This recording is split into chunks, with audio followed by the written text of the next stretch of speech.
Good morning. Welcome to our first Digital Citizenship Parent Workshop at Medlock Bridge. Okay, we're going to start off with what brings you here today. Is there anything in particular you're hoping to discuss, and what's your biggest concern with your kids being online?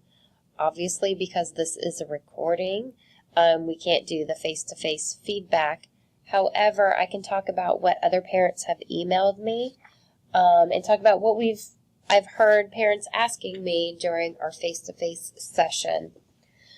A lot of parents want to know how we can manage screen time. I know even as a parent myself, I struggle with this. A lot of parents have asked me about management tools such as Bark, which sort of help you see what your kids are doing. I don't want to say spying. So we can discuss those, and always, if there's something I do not hit on during this recorded presentation, please feel free to email me. My name is Kat Fowler. I am the media specialist here at Medlock Bridge. You can find me on the website, or my email is FowlerK, which is F as in Frank, OWLERK, @fultonschools.org. Hopefully you've seen the Medlock Bridge Media Center website. You can also connect with me on there. And my position's a little funny. Most people, when I tell them I'm a media specialist, instantly think that I spend all day with books. And I want to say now that's probably only a quarter of my job. The other 3/4 of my job has to do with technology and teaching kids how to use it. Because Fulton County is a one-to-one device school, we have personalized learning devices. We have to first teach our students how to use them properly. So we're going to discuss today the curriculum that I teach your students. Every student in the county is required 5 digital citizenship lessons throughout the school year, and all of your students have already completed theirs for the year. So we're going to discuss that curriculum and sort of next steps we can take. Okay, so how much tech is too much for toddlers? So we're just going to watch this short video. And I know we all feel this way sometimes. My game plan was to not let her know technology existed. My 6-year-old, when it's time for her to, put it down for bedtime, it's World War III. We call it crack cocaine. Can we get on our tablets now? Was that enough chores? It just gets really high. It's nearly impossible to get it to stop. Can I have the phone? We've never been here before, so I don't know what's too much.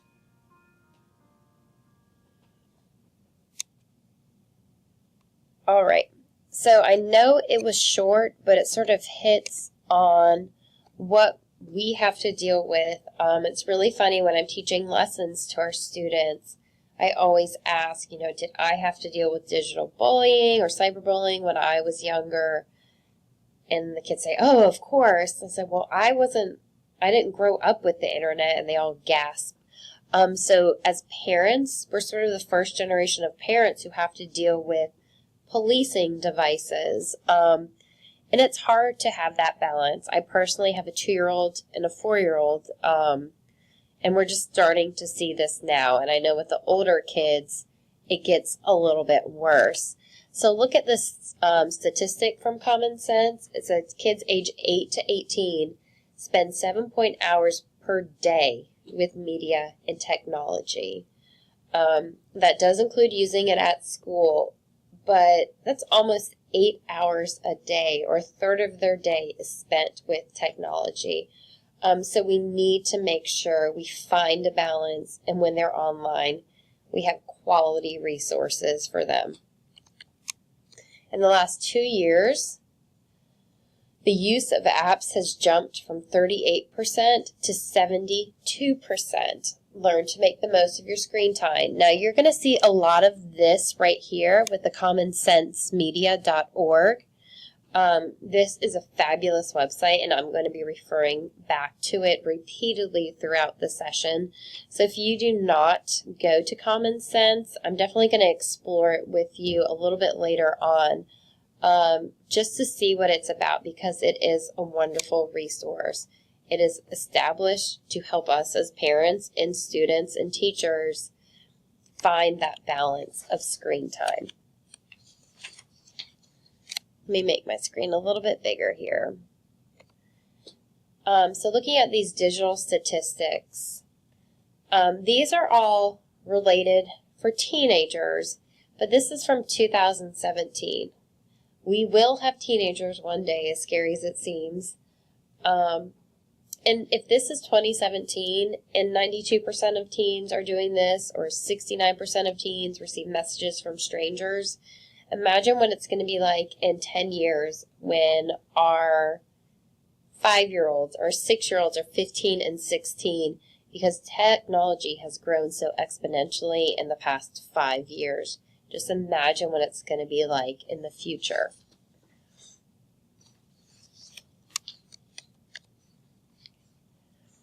I'm going to pull up another video from Common Sense.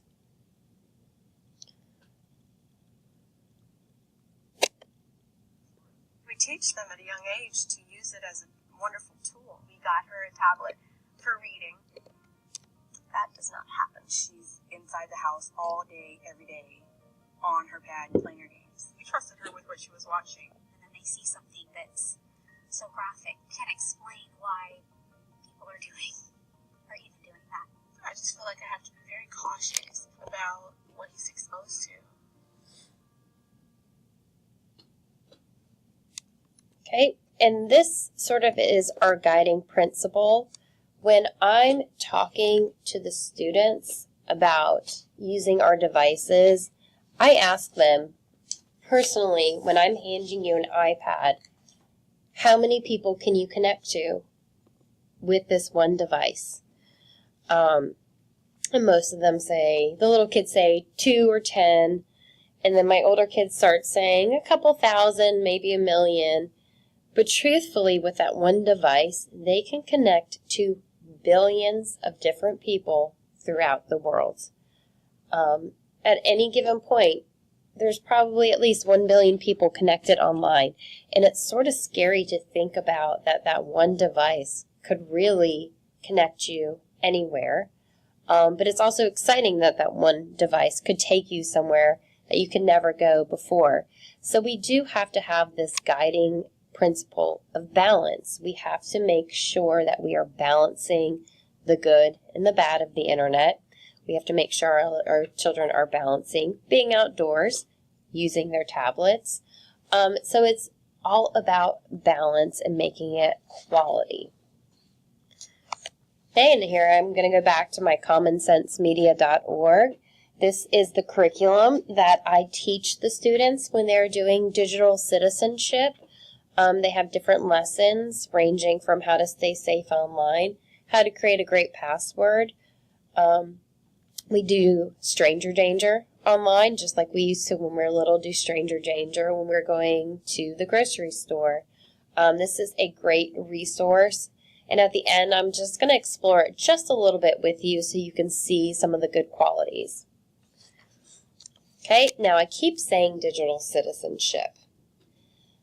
It's our guiding principle. It's the ability to think critically, behave safely, and participate reasonably in the digital world. So digital citizenship, we can sort of think of it as an umbrella. And under this umbrella, we have 9 different strands. We have internet safety, digital footprints and reputations, creative credit and copyright, privacy and security, cyberbullying and digital drama, relationships and communications, self-image and identity, and information literacy. And I'm just going to take you through these guiding principles just to sort of explain what they are so you know when your students come home talking about what we spoke about, you sort of have a good idea. So internet safety is stranger danger. Strategies to help us be safe users of the internet. And with my kindergarten and first graders, we always do red, yellow, and green light websites. What is appropriate for me? Obviously, a red light site would be something if someone's asking you personal information. What would we do in that situation? We always talk about before we even get on the internet, we need to ask permission, whether it's from a teacher or another adult. and you need to explain where you're going on the internet. It is a wide world out there. We do have filters set up in the school. You can set filters up at your home, but to be honest, the kids know how to go around the filters, and if they don't know yet, they will know very soon. Okay, our digital footprint and reputation. You're building a digital footprint. We sort of talk about how when you're walking in the sand, you leave a footprint. The same thing happens anytime you post online. When you are posting on Facebook, if your mom is posting your picture on Facebook, now you can create accounts for your kids so you can tag them in pictures, which is fine, but you have to realize that that is creating a digital footprint for your child. You need to self-reflect before you reveal anything online. You need to learn to respect privacy of others.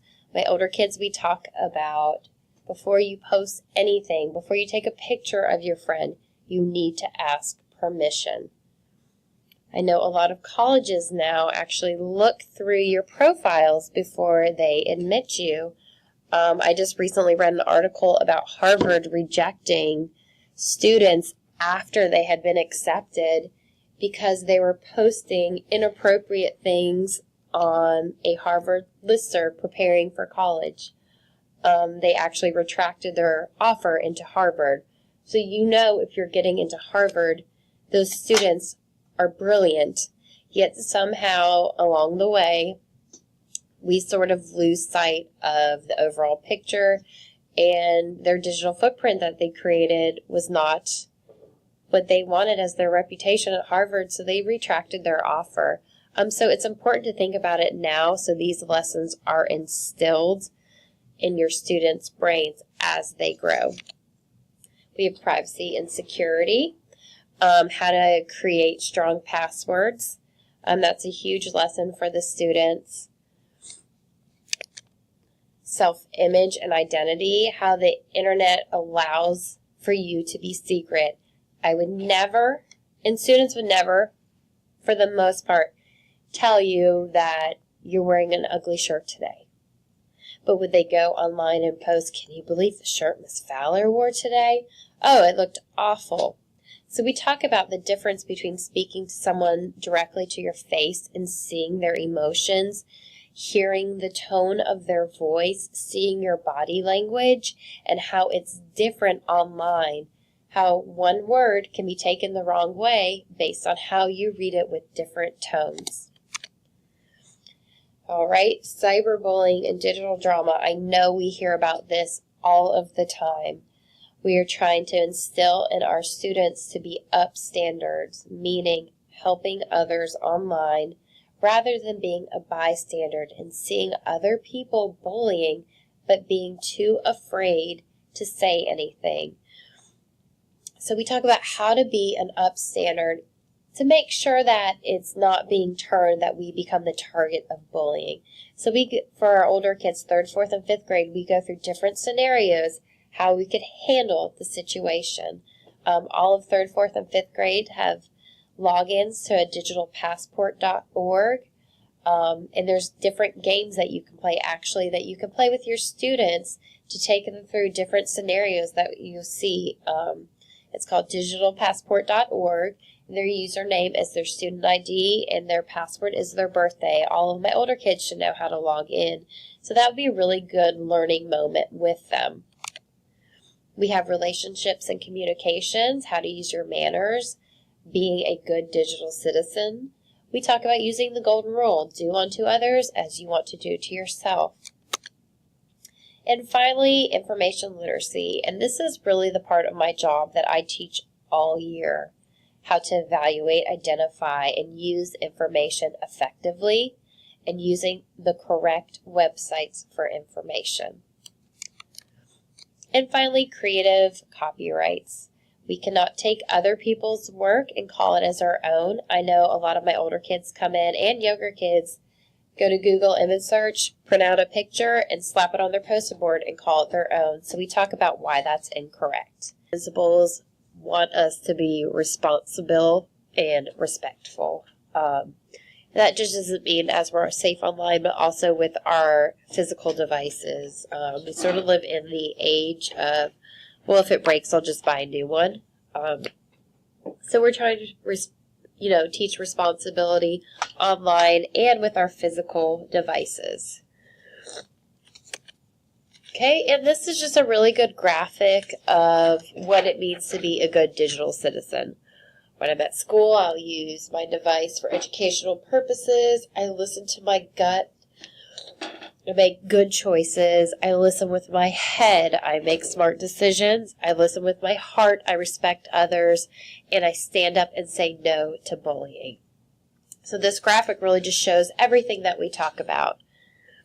Now we're going to move into another part of this first session about managing screen time.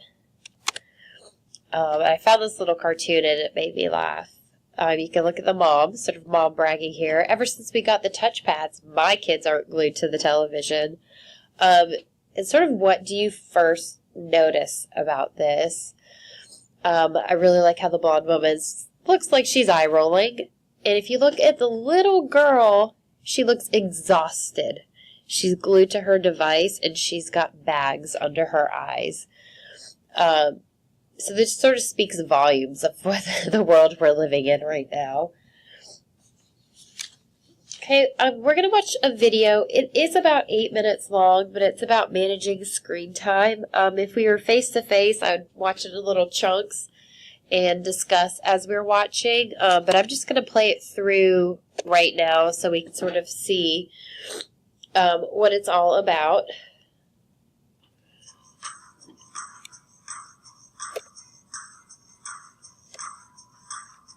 For parents raising kids a decade ago, managing screen time could be as simple as putting the television in the family room and clicking the power button when it was time to move on to another activity. Today, devices are increasingly used in school settings to support learning and in many other places outside of the home.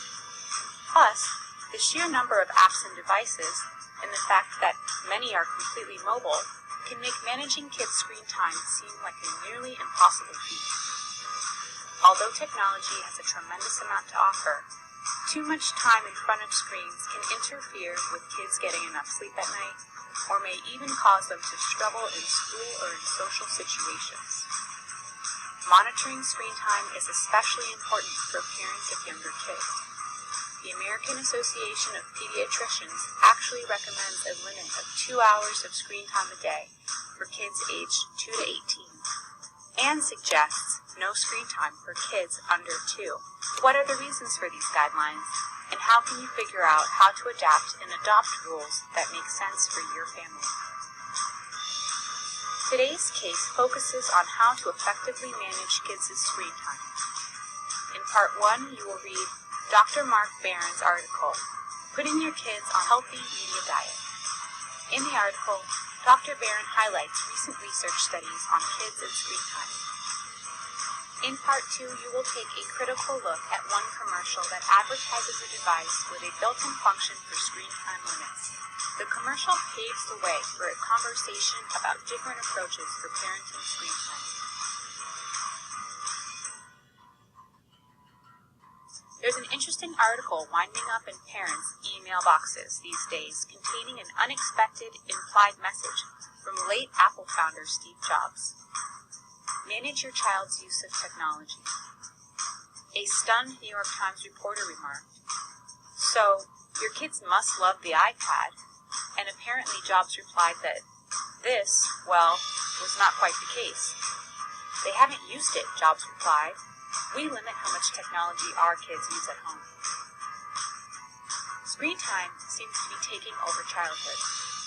One estimate puts combined exposure at an incredible 7.5 hours a day for kids aged 8 to 18.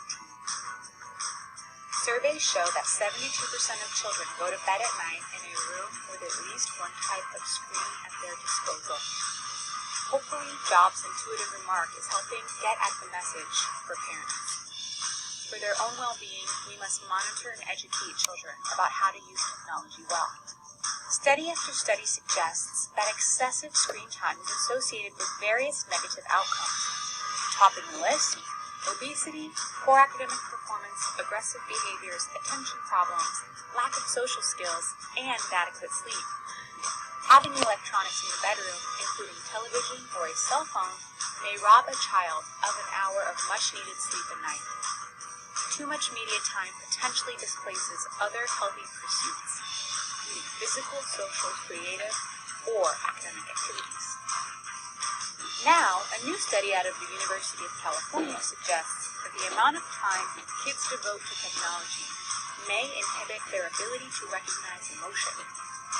This study, published in the Journal of Computers and Human Behavior, found 6th graders who went cold turkey on technology during a 5-day camp trip became significantly better at reading facial expressions and with other nonverbal skills than a similar group who carried on life as usual, attached to smartphones, iPads, computers, and television.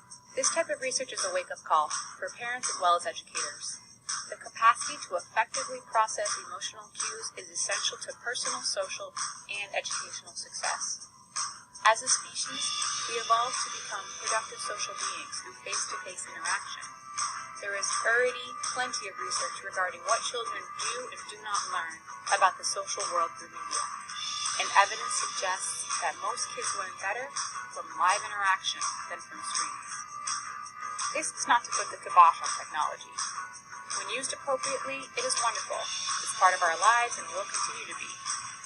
We just have to make sure that our children, and parents too, use it in a considered, sensible way. When we monitor both screen time and content, children develop healthy, productive relationships with this growing part of our modern lives. Recent research reported in JAMA Pediatrics shows that parental guidance around media does work. In fact, that one variable alone has a positive result on multiple aspects of child development.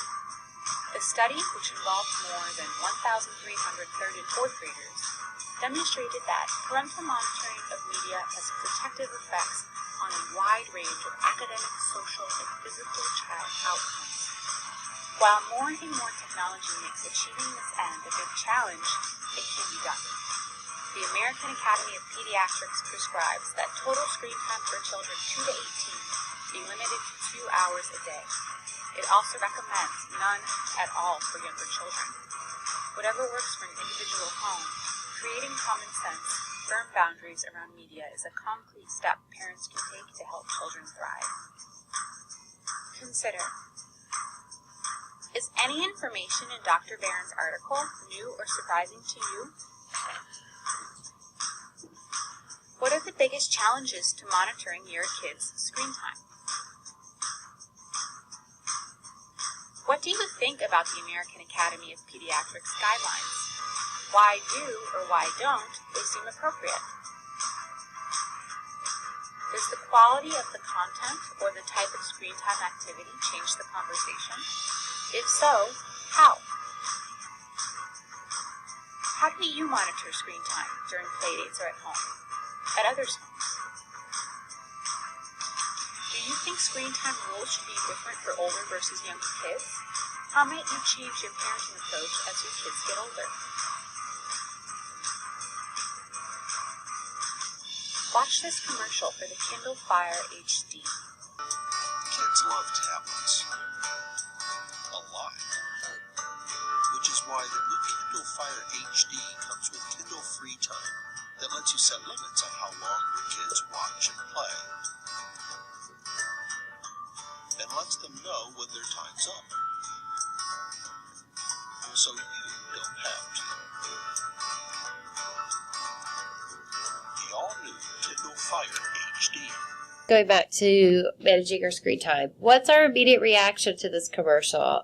Some of us might think that it's really nice because we are not the bad guys. Some people may think that, oh, it's our job to parent. So just some discussion points. And let's just watch the end. There's about a minute left in this one. What do you see as one positive and one negative outcome of this type of technology feature?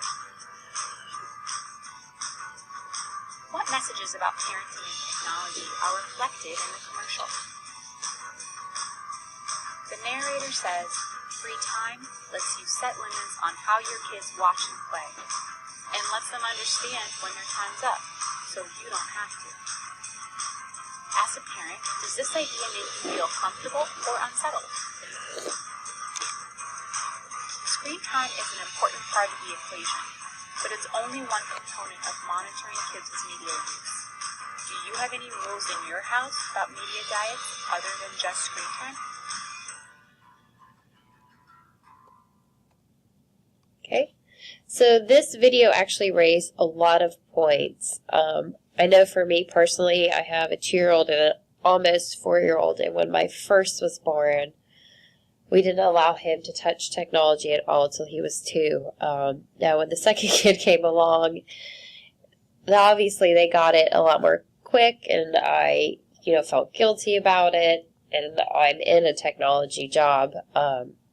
So there are limits, and sometimes those real, the pediatric expectations sometimes don't match our lifestyles, but it's a great discussion point for you and your spouse or significant other to talk about. My almost 4-year-old the other day said, I can't wait till I'm an adult so I can get a TV in my room like mommy and daddy. And my husband said, oh, you can get one when you're 10. And I'm yelling in the background, no, never. Not till you're an adult. So it's forcing us to have a conversation about what would be appropriate in the future for our students. And you have to set that expectation now. And devices are so much harder to handle than a TV. I'm sure if he knew to ask for a tablet, he would ask for a tablet. So it's just something that you sort of, as a parent, have to set now and move forward. Or if it's gotten out of hand in your household, stopping it now, having sort of a technology detox, if you will, and then reestablishing your rules as a parent. It's so hard nowadays, but it's something that we really need to do. I'm just going to exit out of this and share my last slide for you. And then I'm going to explore common sense just for a minute or so.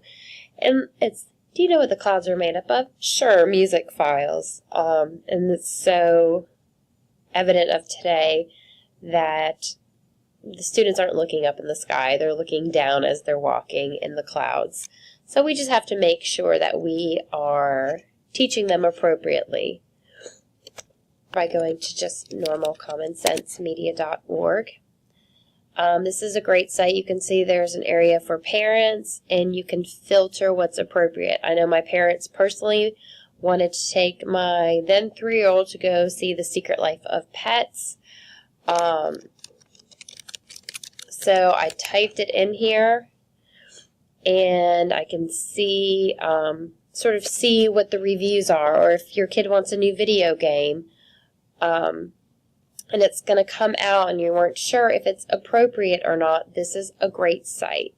It's at H for 6+, then you can sort of go down and read what parents say about it and what students say about it.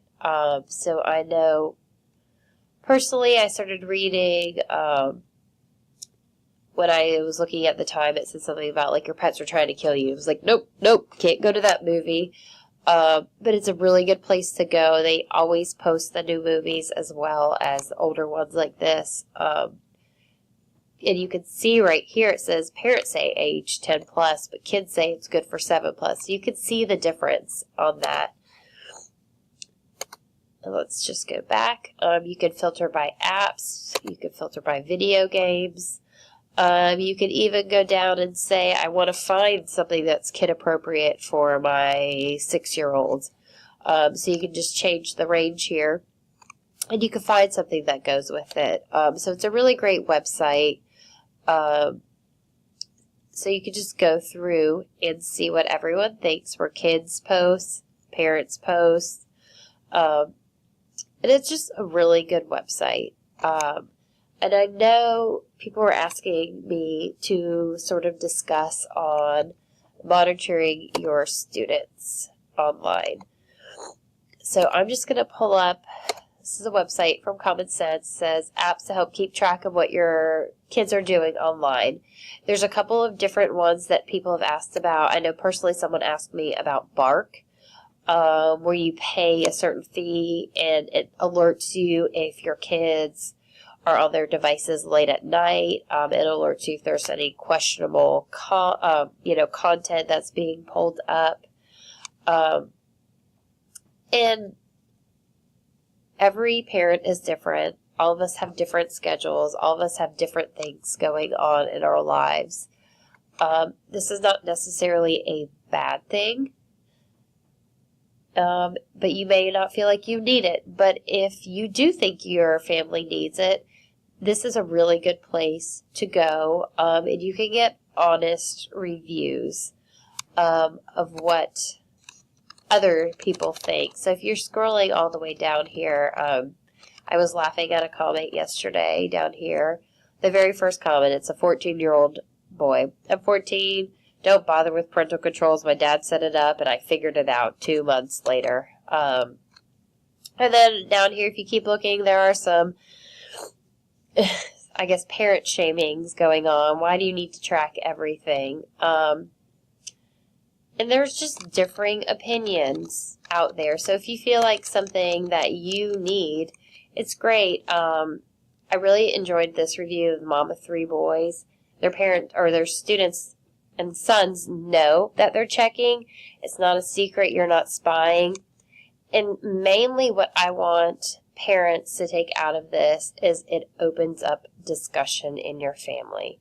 It opens up talking about, well, why am I tracking what they're doing, or why do you need to look at that? I think the most important thing is having an open line of communication, regardless of the age of your student. A lot of times kids come to me and we talk about different things online, and they don't want to tell their parents because they think they're going to get in trouble. So you sort of have to have an open line of communication. If they tell you something they saw online or did wrong, your first reaction, although it might be, is to say, well, why are you even there anyways? Can be, well, thank you for telling me. I appreciate your being honest with me right now. And go that route to build trust and that open line of communication. And then you can go into discussion. Well, how did you end up at this site? So it's just something to think about. Hopefully you guys enjoyed these sessions today. I will have another one. I think I'm just going to end up recording or do a webinar of some sort. I'm actually going to be on maternity leave soon, so I'll be sure to record that before I go. But again, if you have any questions or if there's certain topics that you would like to see in my next session, please feel free to email me. Again, it's fowlerk@fultonschools.org. I appreciate if you want to email me, and I appreciate if you have any feedback about these seminars. Thanks, and have a great day.